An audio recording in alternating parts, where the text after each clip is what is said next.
So when you're saying these overachiever perfectionists, they're wired this way. So it sounds like you can't unwire them because that's just their nature. It's the way they've been born. How are we going to make sure that they don't crash and burn because it's way too much for one person to have this much pressure? I love this question.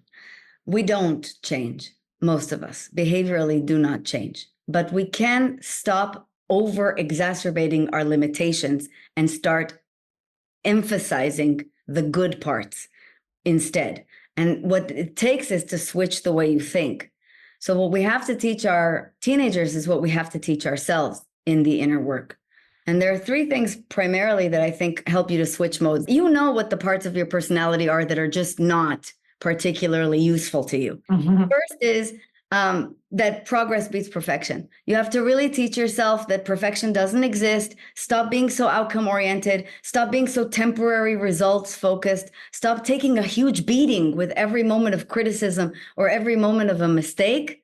And if you can teach kids that, what did you learn, is a better question to ask than, why did you miss that goal? The second thing is, and I say this to kids all the time, perfection doesn't exist. That should become a mantra. It doesn't exist. These are all lies. Everything they're telling you on Instagram and on TikTok, all of it, it's lies.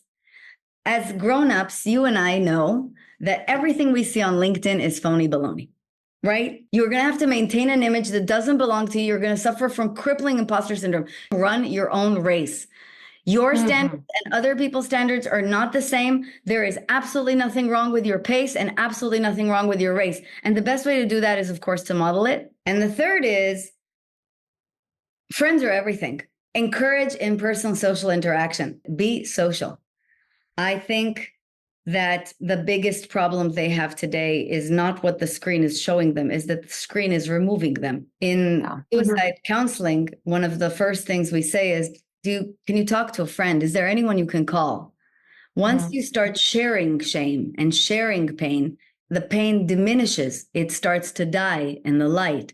If we can encourage company and friendship and interaction in person and model it, that's really, really helpful. They start to learn to connect to other humans in human form